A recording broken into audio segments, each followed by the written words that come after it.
Muy buenas tardes y bienvenidos a esta primera sesión del ciclo ¿Qué sabemos del 5G en América Latina? Este ciclo lo hemos confeccionado junto a la entidad 5G Américas. Gracias a su colaboración, hoy estamos con todos vosotros y vosotras. Esta primera sesión la hemos titulado ¿De qué hablamos cuando hablamos de 5G en América? Y queremos abordar qué es esta nueva tecnología y cómo cambiará con su adopción nuestras vidas cotidianas, nuestro día a día y asimismo cómo afecta la misma a las relaciones de poder, no solamente entre gobiernos, sino también entre empresas. Asimismo, queremos darle un enfoque muy especial y ver cómo el 5G va a afectar al continente americano. No sabemos si la misma promocionará y ahondará en la brecha digital ya existente o si, por el contrario, podrá ayudar a una recuperación económica pospandémica. Durante estas 6 sesiones que conforman este ciclo, queremos no solamente abordar las bondades de esta nueva tecnología, sino también descubrir aquellos espacios que no se conocen. Esto lo haremos desde una perspectiva geográfica, desde una perspectiva sectorial y otra teórica, con el fin de reflexionar, analizar y poner en conocimiento todo aquello que no sabemos de las nuevas tecnologías.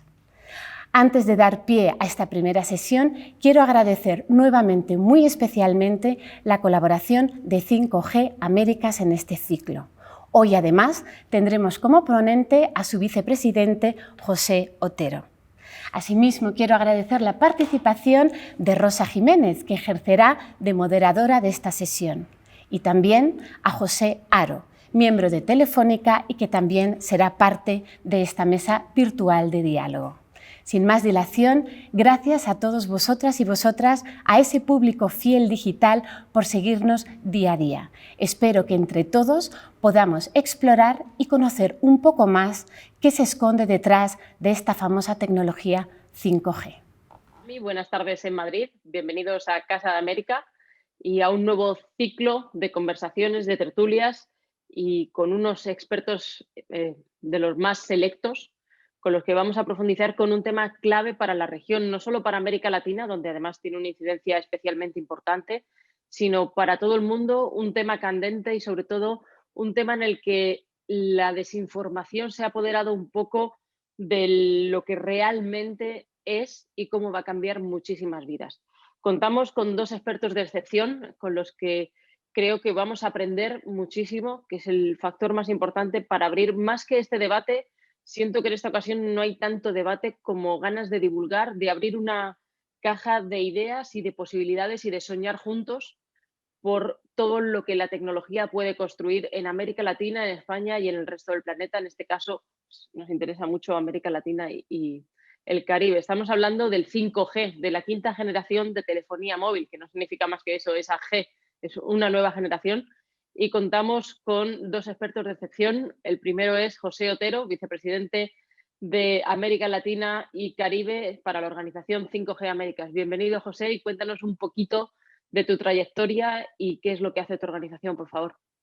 Bueno, primero muchas gracias a Casa de América por la invitación y a ti, a Rosa y a Juan, José Juan, por estar aquí compartiendo sobre este importante tema. Bueno, yo llevo más de casi 3 décadas en el sector de las telecomunicaciones en América Latina, más de 20 años haciendo proyectos en toda la región y he vivido en 8 países de la región también. Ahora mismo lo que hago es asesorar a gobiernos en temas de política pública para que cada mercado de la región esté preparado con lo que necesita cada tecnología en, en el terreno para que cuando se despliegue pueda funcionar con el desempeño que se promete.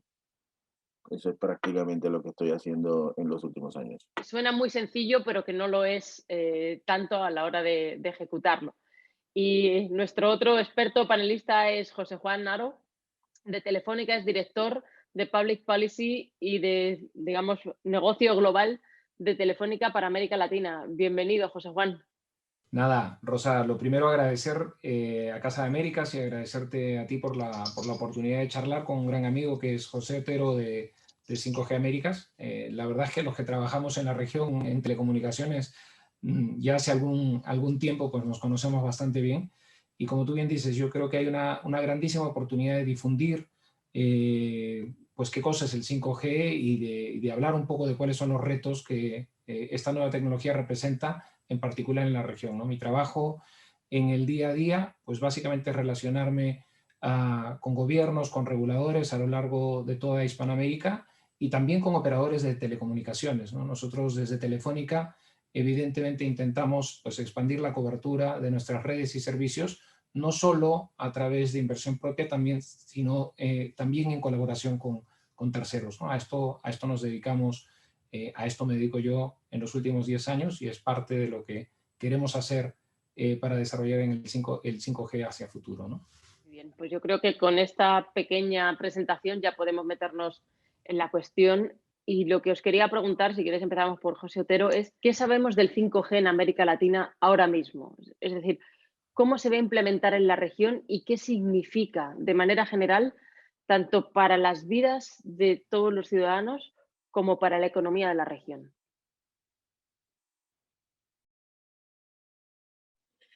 Cuando estamos hablando de 5G hay que tomar un paso atrás. Primero, no estamos hablando de una tecnología inalámbrica que es solamente para servicios móviles. Estamos hablando de un modelo de negocio que va a derivar de muchos despliegues para servicios fijos, o sea, que te pones una antena y el objetivo de que a qué vas a conectar no se va a mover, digamos. Eso es un modelo que ya existía para generaciones anteriores en América Latina, pero con 5G se va a exponenciar. ¿Por qué? Porque 5G es un cambio de paradigma. Las primeras 4 generaciones de tecnología inalámbrica para servicios móviles apuntaban al ser humano. Tenemos una realidad, y la realidad es que tenemos que los niveles de penetración, o sea, la cantidad de personas que ya tienen teléfono celular en América Latina, bueno, estamos en niveles de saturación. Cada persona que quiera tener una línea móvil ya la tiene. Entonces, la gran migración y el gran movimiento no es contratar un servicio para alguien que entra a este mercado, sino una migración de viejas generaciones hacia la nueva. Ahora, por otro lado, tenemos este movimiento, la evolución tecnológica de la digitalización de todos los procesos productivos de la economía. Lo podemos llamar ciudades digitales, economía 4.0, edificios inteligentes o Internet de las cosas. Es lo mismo, es la transformación digital, donde vamos a utilizar aparatos para que los sectores productivos de la economía se vayan automatizando, se vayan haciendo más eficientes. ¿Y cuál es la diferencia de estos nuevos aparatos con los que teníamos en las pasadas décadas? Bueno, que van a tener servicios de analítica, van a requerir servicios de computación en la nube para poder procesar esa información y hacerse más eficiente. La red de 5G lo que está haciendo es esa plataforma embriónica, que va a comenzar a soportar todas estas nuevas conexiones agregadas para que no colapse la red. En otras palabras, está apuntando a que eventualmente se puedan conectar 1 millón de dispositivos por kilómetro cuadrado. Si estamos viendo de 5G como esa tecnología que nos va a estar dando todo tipo de servicios y un beneficio inmediato al ser humano, no es así. Está apuntando hacia otro sector. Sí, eventualmente vamos a tener velocidades muchísimo más rápidas, eventualmente vamos a poder soportar conexiones de realidad virtual, vamos a poder potenciar servicios como blockchain, pero eso es parte de un proceso evolutivo. No va a pasar de la noche a la mañana. No es que yo coloque una antena de 5G, empiece a ofrecer servicios de 5G e inmediatamente todo este ecosistema que se nos está vendiendo y se nos está prometiendo vaya a suceder. Es algo que es escalonado, y hay que entender que los primeros despliegues de 5G van a ser bastante acotados, van a estar apuntando a los sectores productivos de la economía y no tanto a las personas, y esto es un, tiene como consecuencia una estructura de red completamente distinta, aparte de unos insumos completamente distintos en términos de las frecuencias de espectro radioeléctrico que va a estar utilizando esta tecnología, que requieren una densidad muchísimo mayor de antenas, lo que implica para empresas como Telefónica costos exponencialmente más altos si lo que se está buscando es una gran cobertura poblacional para un servicio que en los primeros años a nivel usuario no te va a dar grandes diferencias en velocidades.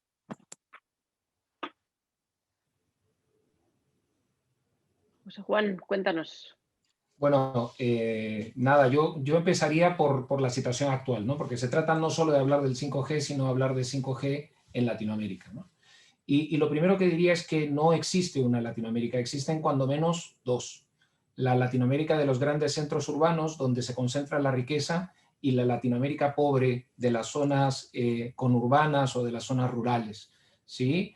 Y a veces las estadísticas nos engañan, ¿no? José decía, y decía bien, que los niveles de penetración, es decir, el número de aparatos móviles sobre la población, son cercanos al 100% en la mayor parte de los países, ¿sí? Y esto parecería sugerir que todo el mundo tiene un teléfono móvil en la mano, pero la realidad no es esa, ¿no?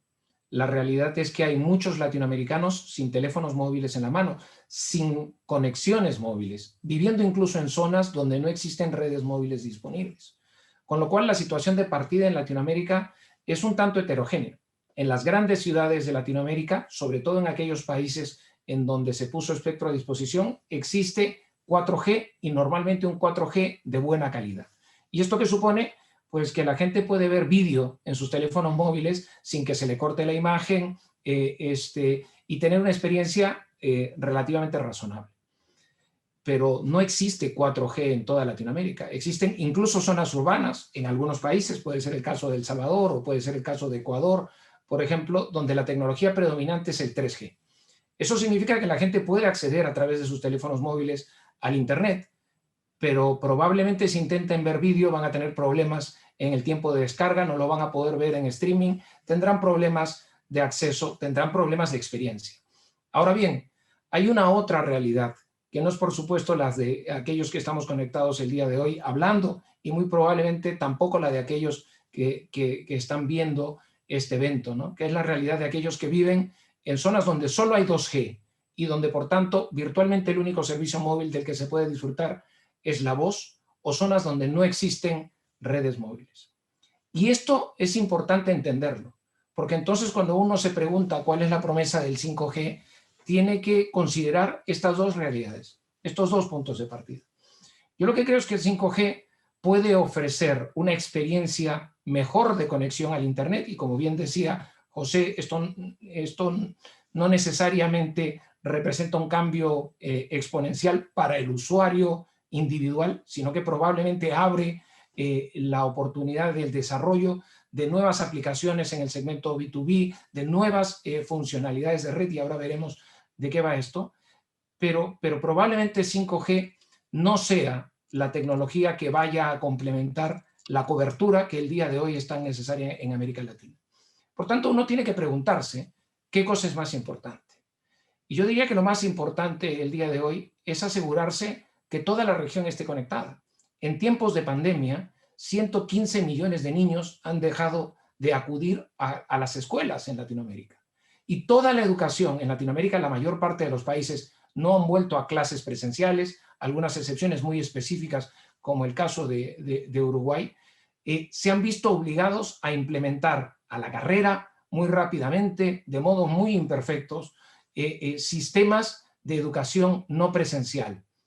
Evidentemente, no es posible educar no presencialmente allí donde no hay conectividad. CEPAL calcula que al menos 32 millones de esos 115 millones de niños que no pudieron ir presencialmente a la escuela no han podido seguir clases por falta de conectividad en el año 2020.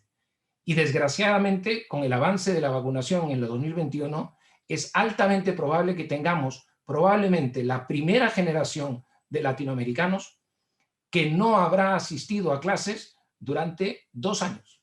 El impacto es profundo y es grave.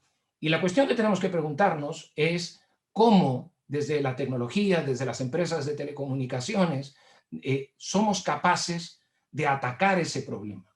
Y si me preguntas, yo diría que el 5G probablemente no sea la respuesta para la cobertura que necesitamos en zonas rurales. Probablemente es mucho más urgente hacer el overlay del 4G, terminar el despliegue de 4G para poder entregar verdadera experiencia de Internet móvil a la gente en zonas rurales, en zonas conurbadas, y pensar al mismo tiempo, en paralelo, cómo hacemos para avanzar en el update tecnológico allí donde haga sentido, desde el 4G al 5G, con foco en, en propósitos productivos. Muy interesante, porque además nos lleva un poco a la siguiente pregunta del debate, y es, a mí siempre me ha llamado la atención en América Latina cómo se saltan generaciones, ¿no? De quizás nosotros en el, entre comillas, mundo más desarrollado, pues tenemos, y además se nos hace mucho marketing, de pasa de tener tu teléfono tradicional al ADSL y luego la fibra. Allí parece que se saltan una, o pasaron del 2G al 4G. Entonces, no quiero decir que el 5G vaya a pasar de largo y se esperen a la siguiente, pero sí creo que es muy importante el establecer un estándar y que durante un tiempo se sepa que ese va a ser también para el despliegue del aparato final, de los protocolos y también, que si queréis, es otro de los puntos que quería hablar, es el espectro, el cómo se va a manejar y cómo se va a subastar y cómo va a ser entre países. Pero sí que os quería preguntar esto que a mí me llama tanto la atención y es la gestión de generaciones. Eh, ¿Por qué sucede esto y por qué es tan importante que haya una coherencia en la adopción de la generación a nivel continente? Mira, primero hay que tener cuidado porque cuando estamos hablando de generaciones inalámbricas para servicios móviles, tienen un periodo de vida de 20 años más o menos. Quítale o ponele después de que colocas la red. O sea que siempre vamos a tener más de una red inalámbrica para servicios móviles funcionando. Usualmente tenemos 3 o 4, dependiendo. En términos de quién te salta generaciones, pues usualmente los últimos operadores que llegan a un mercado, pues te van a colocar la nueva tecnología porque para ellos no les funciona. Bueno, si voy a estar en este mercado, voy a comenzar desde una red de 4ª generación y luego trabajo para la 5ª generación porque no me sirve ponerte 2ª generación. Hay que considerar que, digamos, en América Latina tenemos servicios móviles lanzados de forma simétrica. Tenemos un México que te comienza en 1989 y ofreciéndote los servicios. Tenemos países que se han tardado hasta prácticamente el año 2000 ofrecerte servicios móviles en el Caribe. Entonces, eso es una de las razones por las que tenemos distintos niveles de adopción, pero no lo diría a nivel país, lo diría a nivel empresa. Eso es lo primero. La otra parte que me parece que es sumamente importante para complementar lo que dijo José Juan, en términos de los niveles de adopción de tecnologías móviles, en términos de la penetración, sí, yo dije, cada adulto que quiere y puede comprar un celular lo puede hacer, pero digamos, tenemos un México que según cifras de la CEPAL del mes pasado, en la primera semana de marzo nos dicen, bueno, gracias al COVID tenemos un nivel de pobreza que ha incrementado 10 puntos porcentuales. Tenemos más del 50% de la población de México bajo niveles de pobreza y una extrema pobreza que incrementó 11 puntos porcentuales. ¿Qué significa? Que si vamos a usuarios únicos, o sea, contamos cuántas personas realmente en México tienen un celular, las cifras no son del 100%, como nos están diciendo los niveles de penetración, sino que bajamos y tenemos unas cifras más cercanas al 70%. O sea que cuando consideramos que México tiene como alrededor de 130 millones de personas, eso significa que tenemos 40 millones de mexicanos sin teléfono. Eso es muy importante. Lo otro, cuando estamos hablando de adopción de generaciones móviles y por qué es tan importante tener un control de expectativas, yo diría, en términos de cómo vamos a hacer un plan donde podamos sacar provecho y maximizar los beneficios que cada generación tecnológica nos puede proveer. Hay que tener en cuenta de que al final, y Venezuela es el mejor ejemplo, yo puedo tener 100% de cobertura, pero si yo no tengo los dispositivos que me conectan a esa red, no me sirve de nada. Tenemos una Venezuela que cuando alcance un 80% de cobertura poblacional de 4ª generación, teníamos el menos de 3% de la población conectándose a esa red porque no habían teléfono. Y la realidad es que en América Latina el poder adquisitivo para acceder a un teléfono de quinta generación a corto plazo, digamos, el porcentaje de la población que lo puede hacer es mínimo. Si nosotros vemos cifras de distintas consultoras, puede ser Gartner, IDC, Counterpoint Research, Global Data, la que sea, nos va a indicar, para que tengamos un proceso de masificación de una nueva tecnología móvil en América Latina, dependiendo del país, el precio al consumidor de ese dispositivo tiene que ir de 75 a $125. O sea que la empresa te lo tiene que comprar muchísimo más barato.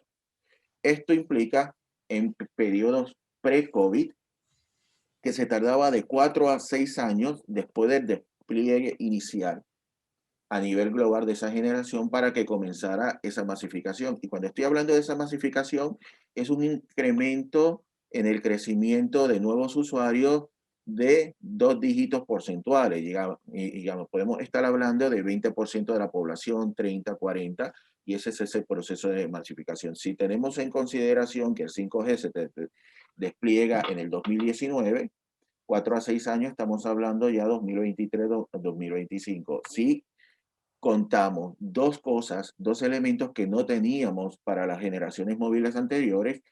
Una, la pandemia, obviamente, pero precediendo a la pandemia tuvimos una situación política a nivel global donde se acabaron los chips. Entonces teníamos, sin haber tenido la pandemia, había no se podían fabricar muchísimos teléfonos porque no habían chip. Se habían, una empresa acaparó todo antes de que le pusieran una provisión para adquirirlo y por eso eh, se atrasaron todos los procesos productivos. O sea que si esos 4 o 6 años hay que añadirle 1 o 2 años más para ver esa masificación en América Latina. Mientras tanto, vemos la cuarta generación que está en la mitad de su proceso de vida, se lanzan las primeras redes en el 2011.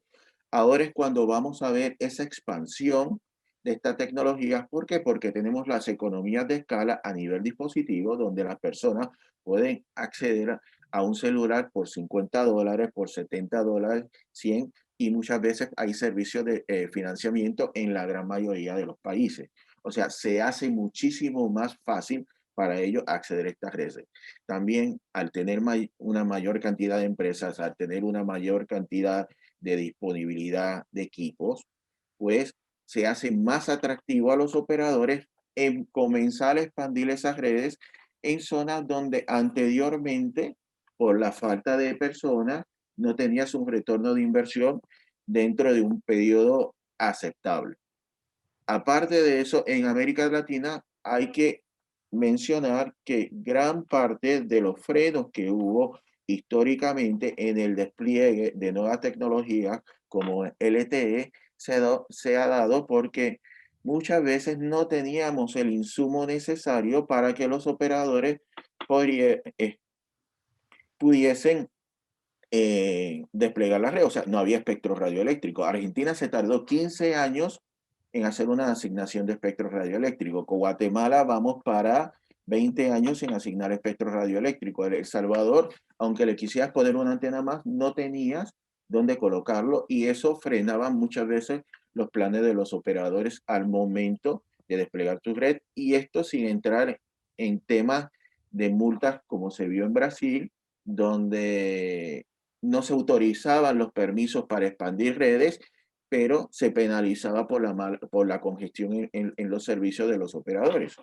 Pero bueno, yo creo que José Juan puede hablar de forma más específica de muchos de estos ejemplos. Sí, quería aprovechar para ir saltando, ya que lo has tocado, con esto que está relacionado con la siguiente pregunta, ¿no? Y es, ¿cómo es el paso de una generación a otra, pero también cómo se gestiona el espectro? A mí me llama la atención que aquí en Estados Unidos, con el nuevo presidente, ya se habló un poco como de la inversión, de lo que llamaban un Green New Deal, pero de una manera que va a ser un buen negocio para todos y sobre todo la necesidad de renovar infraestructura aquí, donde la tecnología tiene muchísimo poder. A mí me llama mucho la atención cuando en Telefónica hablan de la posición en la que está España, ¿no? Que muchas veces como cliente, como usuario final, pues te quejas, la DSL, tal, la fibra, pero ves el despliegue, el esfuerzo de infraestructura y cómo esta competencia en realidad revierte muchísimo en el consumidor final, ya sea el B2C, ¿no? el uso personal en el hogar como en las empresas, y que cuando sales un poco de España, que a veces con este complejo nuestro de siempre estar latigándonos y metiéndonos con nosotros mismos, y cuando ves fuera dices, oye, que esto no está tan allá. Yo vivía en San Francisco y era una red, vamos, que dices, ok, Silicon Valley porque se llama Silicon Valley, pero esto no se aguanta y la recepción, o sea, la cobertura que teníamos era bastante mejorable, siendo, pues eso, la meca de la tecnología. Entonces, José Juan, te quería preguntar, ¿cómo es el paso de una generación a otra y sobre todo en la parte de public policy, que es lo que a ti te ocupa muchísimo más? ¿Cómo se gestiona esta relación con gobiernos para hacerles ver lo importante que es, pero que no se vea solo como una industria extractiva, ¿no? Como una cosa a la que voy a tasar para tener más, pues al final más impuesto, sino algo que revierta en generar una economía? Sí, nada, Rosa, yo lo que diría es que aquí hay una combinación efectivamente de condiciones de mercado y de políticas públicas, ¿no? Lo primero que nosotros tendríamos que decir es cómo funciona la demanda de conectividad, por ponerlo en sencillo, ¿no? ¿Por qué la gente quiere tener fibra o por qué la gente quiere pasar del 3G al 4G o del 4G al 5G? La demanda de conectividad es una demanda que proviene en realidad del acceso a Internet. Es decir, en la medida en que las compañías de Internet, en la medida que las plataformas pues pasen de poner simplemente fotos a vídeos o a habilitar sesiones en tiempo real, ¿no es cierto?, a poder hacer broadcasting a través de sus plataformas, la demanda de ancho de banda crece. Y evidentemente solamente es posible seguir garantizando pues una buena experiencia de conectividad para muchas personas conectándose al mismo tiempo, es decir, con altos niveles de concurrencia, si invertimos en la mejora tecnológica, si pasamos de la ADSL a la fibra o si pasamos pues, del 3G al 4G y posteriormente al 5G. Con lo cual tiene que existir una demanda. Y esa demanda en los países más adelantados existe normalmente a nivel nacional y es el caso de España. No es el caso de Latinoamérica. En Latinoamérica podemos tener ese tipo de demanda que requiere evolución tecnológica probablemente en los grandes centros urbanos, pero el uso de Internet empieza a decaer y a difuminarse y a convertirse en virtualmente inexistente en las zonas rurales, ¿sí? Evidentemente no basta con querer, sino que es necesario tener la capacidad adquisitiva para poder justificar este cambio tecnológico. Y obviamente los operadores solamente podrán invertir aquello que es necesario para esa migración si es que creen que existe un caso de negocio. Es decir, si es que creen que los clientes estarán dispuestos a pagar las inversiones que ellos tienen que realizar. Y aquí es muy importante considerar, por supuesto, el entorno competitivo, las condiciones de mercado y la política pública. ¿Qué ocurrió en España? En España ocurrió a propósito de la crisis del 2008 que Telefónica vio una oportunidad. Y era la oportunidad de reconvertir absolutamente su propuesta de valor y evolucionar desde la ADSL hacia la fibra. Como bien dices tú, esta fue una decisión del operador y fue una decisión valiente, desde luego, inédita en Europa. En Europa la mayor parte de operadores tradicionales no habían entonces evolucionado a la fibra y no han evolucionado a la fibra el día de hoy. Y lo que ocurrió a posteriori fue sumamente interesante.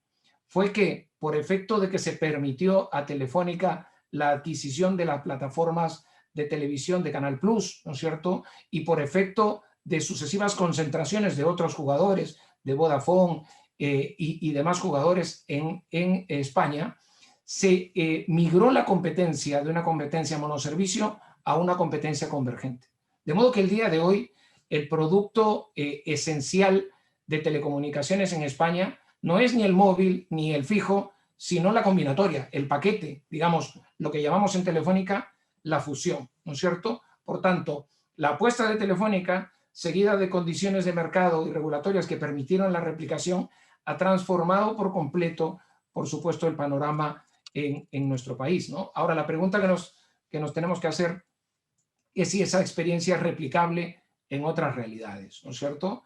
Y nosotros pensamos que, por supuesto, para que esto sea así, es necesario que existan condiciones de política pública, por supuesto, pero también condiciones de mercado y que se entienda las dinámicas de lo que tenemos frente a nosotros, ¿no es cierto? Y ya decía, y vuelvo e insisto, el reto en zonas conurbanas, de menor densidad poblacional o rurales en América Latina es un reto bien distinto del reto de los grandes centros urbanos donde está concentrado el poder adquisitivo. Probablemente en Bogotá, en México, en Ciudad de México, en Santiago de Chile, se pueda justificar evoluciones tecnológicas que estén a la par de lo que ocurre pues, en las economías avanzadas. Pero ese no va a ser el caso en las zonas conurbanas y rurales, y allá habrá que pensar en otras soluciones. Ahora bien, la pregunta que uno se tiene que hacer es, ¿dónde debería estar el foco de la autoridad? En asegurar la democratización de las telecomunicaciones, es decir, la conectividad de los más, o en asegurar que los menos puedan evolucionar a las últimas tecnologías. La segunda pregunta que uno se tiene que hacer es si la disposición del recurso que se necesita para desarrollar esas redes, por ejemplo el espectro, debe realizarse con propósito de maximizar la conectividad y la cobertura o con el propósito de incrementar la recaudación para los estados. El problema en Latinoamérica, yo diría que en general a nivel global, pero específicamente en Latinoamérica, es que los gobiernos tienen expectativas recaudatorias y expectativas de cobertura que no están alineadas con las condiciones de mercado de nuestra región. Mucho mejor sería asegurarnos que el espectro se coloca muy rápidamente y sin costo irracional en disposición de los operadores y permitir que los operadores realicen el objetivo de maximizar su conectividad antes que el mero objetivo de la evolución tecnológica. Creo que es muy interesante lo que estás diciendo, lo que ambos estáis contando, porque esta parte de inclusión nos lleva directamente a la política y también es política, economía y en parte factor de cohesión, ¿no? Y en este mundo post-COVID, como decíais, que va a haber niños que van a estar 2 años sin ir a clase, que va a haber gente que se va a quedar fuera, que hay millones de personas que todavía no tienen móvil. Este acceso creo que es súper importante y en Colombia quizá, o sea, no sé si ponerlo como ejemplo simplemente en mi ignorancia, en otros sitios no sé los casos, pero sí sé que han creado como ciertas plazas en las ciudades donde la gente se puede conectar, que al final es Wi-Fi. En México son muy conocidos los wifiyeros, que son gente que van alrededor de tiendas y lugares donde se conectan para descargarse el contenido a través de Wi-Fi o Wi-Fi y después poder usarlo. Y en realidad es tratar de solventar esa escasez. Entonces, cuando hablamos, como decíamos antes también, de subasta de espectro, ¿cómo es esa negociación para conseguir que llegue a todo el mundo, que para las empresas siga siendo un negocio pues, que genere su lucro, pero que a la vez se entienda que cuanta más gente esté dentro, no solo está mejorando la sociedad, sino que también está mejorando la posibilidad de hacer negocios sobre esa base? Entonces, ¿cuáles son vuestras capacidades para convencer de que debe ser así, aunque en un plazo más corto no se ve así? O sea, vosotros estáis haciendo, lo que quiero decir es grandes concesiones en algunos aspectos a cambio de pensar a largo plazo, aunque esto no se refleje, pues sobre todo en el caso de Telefónica, en la cuenta de este año, sino dentro de 5, de 6, de 7. ¿Cómo son estos equilibrios y cómo conseguís que el impacto llegue tanto al corto como al largo plazo? Me parece que esta es una pregunta para José Juan. Bueno, Nada, tú del otro lado tienes también que crear como una base, ¿no? En realidad es de los dos lados. De un lado es negocio, pero del otro es el generar un marco y que sea bueno para todos. Mira, te lo pongo de esta forma. Desgraciadamente, la simetría que tenemos en avances en despliegue de infraestructura y disponibilidad de tecnología en América Latina también la vemos en el momento de la política pública y quienes toman decisiones. Por ejemplo, en México tenemos un ente regulador colegiado donde toman exámenes para a ver quién queda como comisionado y se exige ciertos niveles de conocimiento y experiencia. Los comisionados prácticamente de forma unánime le han dicho al gobierno muchas veces que el espectro radioeléctrico, los costes que hay en México para su utilización son demasiado altos y que se debería dar prioridad a la cobertura. Pero quien toma la decisión no son ellos, es Hacienda y en Hacienda quiere que sea recaudatorio. En Colombia tenemos un cambio de ley donde entre las nuevas normas se pone, bueno, no vamos a hacer los procesos de asignación de espectro recaudatorios. hacer la nueva licitación de espectro y fue una licitación donde se prima toda la parte recaudatoria, aunque la ley te decía que no. Entonces luego empiezan a dar ciertos incentivos, pero ese es un gran problema. No siempre la entidad que te está haciendo la asignación de espectro es la que decide cuál es el precio y vas a tener una batalla siempre entre los ministerios de Finanzas, Economía, Hacienda, con los entes de regulación de telecomunicaciones o de política pública de telecomunicaciones, en el mejor de los casos. En el peor de los casos, tienes gobiernos que dicen, bueno, tengo que hacer caja porque tengo que cuadrar mi presupuesto, y tienes hasta visiones donde dicen, aquí las empresas llegan a sacar muchísimo dinero por X cantidad de décadas, ignoran toda la cantidad de dinero que se han invertido en esas décadas y su obligación es, aunque tengan pérdidas, invertir en mi país y pagarme todo lo posible en mi país. Entonces, la ideología política del gobierno de turno pesa mucho en todos estos procesos. No sé si José Juan está de acuerdo. Sí, bueno, digamos, la primera pregunta que nos tendríamos que hacer es, en función de los titulares, si lo que leemos en prensa es una buena o una mala noticia, ¿no? Y esto lo digo, por ejemplo, a propósito de la subasta de la banda C en los Estados Unidos, ¿sí? La banda C de los Estados Unidos, es decir, espectro, digamos, por debajo de 4 GHz, concluyó en enero de este año con una recaudación de más de 80 billones de dólares que los operadores de telecomunicaciones comprometieron pagar a la Federal Communications Commission. No, pero billones a la gringa, ¿no? A la americana. O sea, 98 serían mil, 8.000 millones en español, que si no fueron empezamos ahí... 98.000 millones. Sí, ahora la pregunta que nos tenemos que hacer es, ¿esto es una buena o una mala noticia? ¿Qué ha pasado con el valor bursátil de los operadores de telecomunicaciones en los Estados Unidos? Pues que ha sufrido un impacto. ¿Por qué? Porque los inversionistas ahora se preguntan si toda esa inversión realmente podrá ser monetizada. En Europa tuvimos un capítulo semejante en el advenimiento del 3G con las famosas licitaciones de la banda UMTS, que se vendieron carísimas y finalmente no se desarrollaron todas las redes que se pudieran desarrollar, ¿sí? ¿Cuál es el problema en este caso? Que las expectativas de los gobiernos parecen llevar a la idea de que cuanto más caro se cobre por el espectro, más exitosa será la licitación. Pero el tema es que el espectro se asigna para el desarrollo de una red, por tanto, el objetivo final tendría que ser efectivamente verificar si esa conectividad se ha construido. No a esos niveles, pero la primera licitación del 5G que ha ocurrido en América Latina, concretamente en Chile, ha cambiado por completo la política pública que tenía el gobierno chileno, que tradicionalmente para las tecnologías anteriores había realizado pues, asignaciones sobre la base de proyectos técnicos, donde el compromiso era fundamentalmente un compromiso de cobertura y no un compromiso de desembolso de dinero. En el caso particular de la reciente licitación ocurrida en Chile, lo que ha pasado es que se puso mucho menos espectro en la banda 3.5 GHz necesaria para el desarrollo de 5G a disposición del mercado del que los operadores requerían.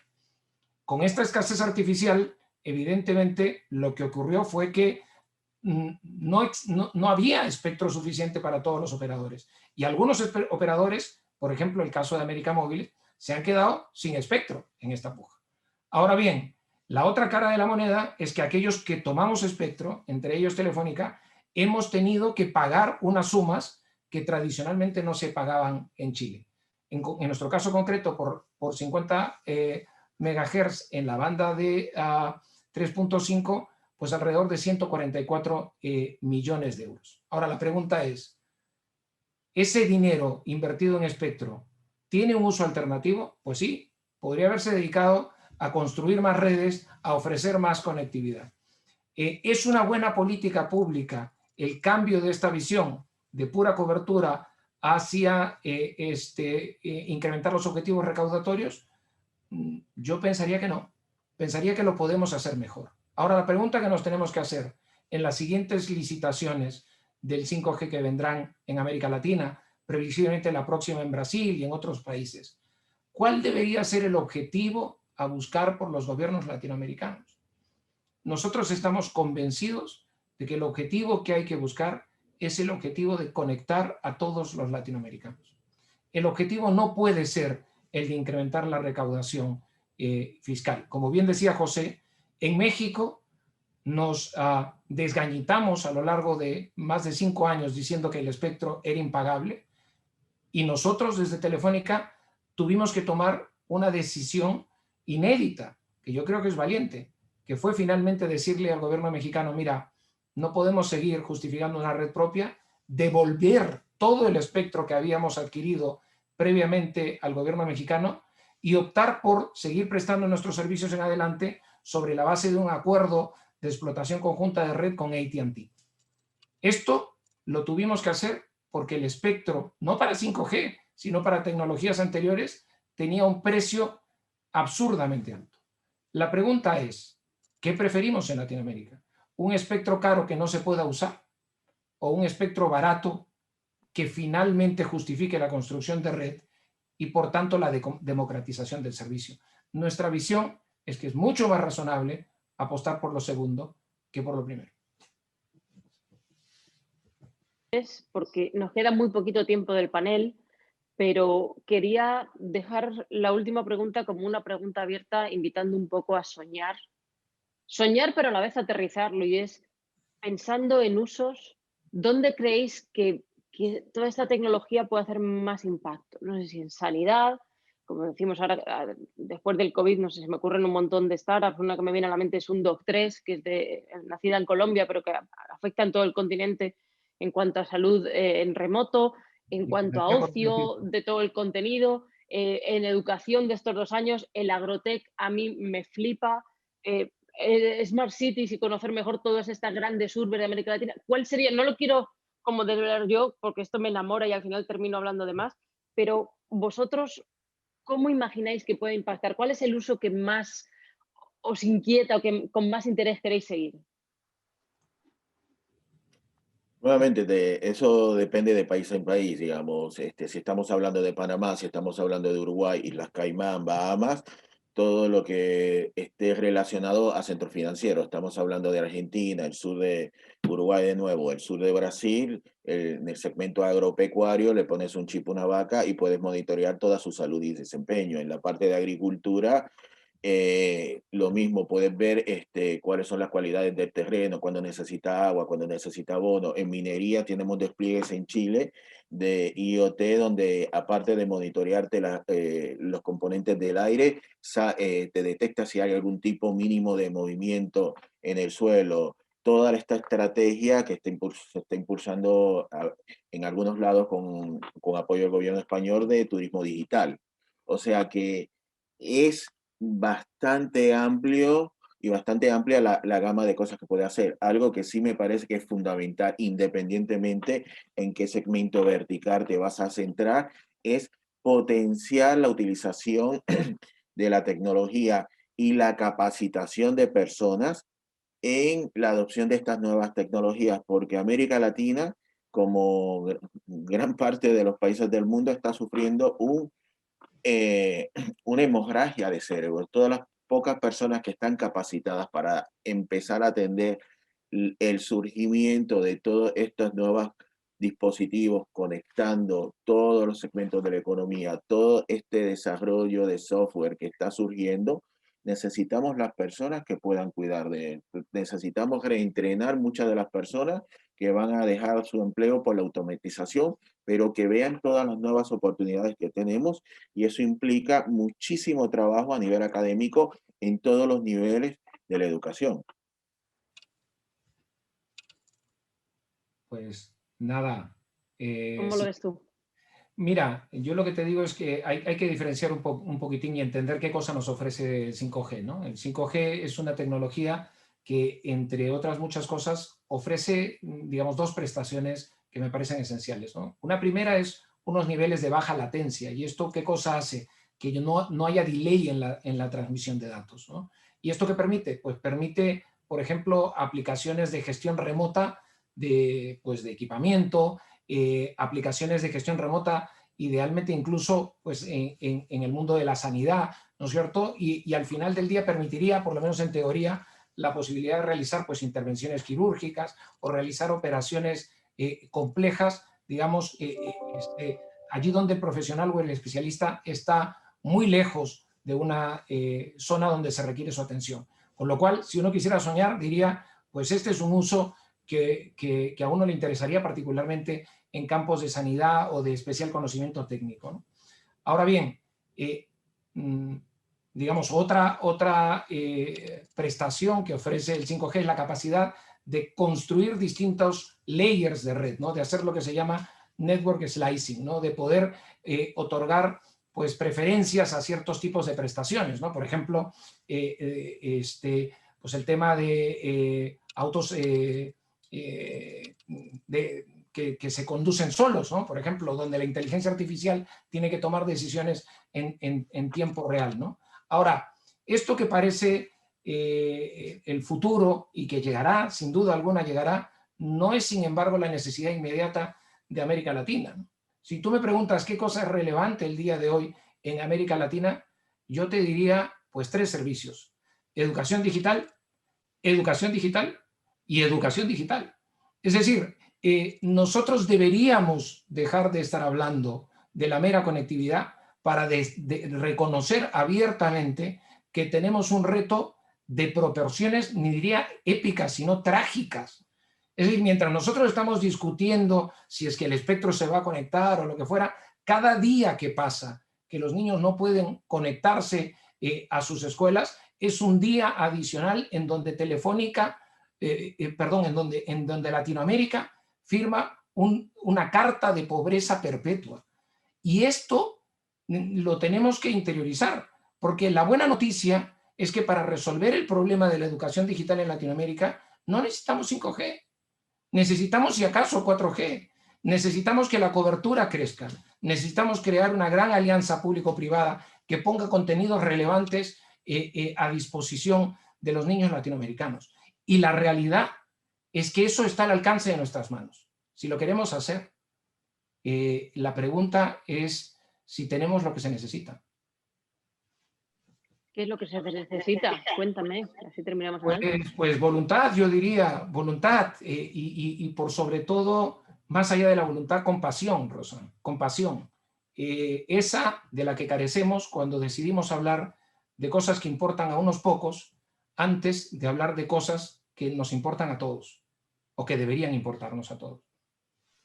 Me parece muy, muy, muy poderoso tu mensaje y creo que lo mejor es que lo dejemos aquí, pero por eso, porque creo que esto, siendo la primera conversación del ciclo, puede sentar las bases para hacia dónde deberíamos ir y cuál es la política y el mindset, ¿no? El punto de vista que hay que tener, el que sea para todos, no para unos pocos, y que tenga un impacto, como decías, en las vidas, tanto salud como educación pueden tener un gran cambio gracias a estas tecnologías, y me alegra mucho que ambos lo hayáis destacado de esta manera tan relevante, porque al final es sobre esa base se puede construir una economía, pero sin salud, sin sanidad, sin educación y sin una seguridad es muy difícil construir sociedades, y hay que hacer ver que la tecnología es la base sobre la que se pueden construir estos 3 pilares de cualquier sociedad.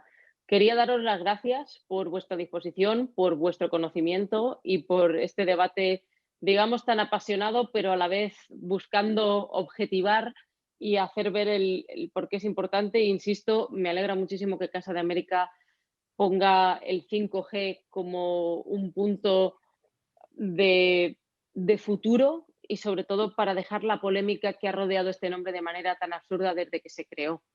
Entonces, os doy las gracias a todos, a la organización y a la audiencia. Este es solo el primer panel, seguid el resto porque van a ser todavía más profundos, no sé si más interesantes, pero sí mucho más enfocados en diferentes usos. Así que muchísimas gracias a ambos y estamos en contacto. Ojalá podamos hablar de esto dentro de 3, 4 años y que echemos la vista atrás sobre lo que estábamos diciendo en este momento y hacia dónde creíamos que iba y hasta dónde estará. Muchísimas gracias. Gracias, Rosa. No, gracias.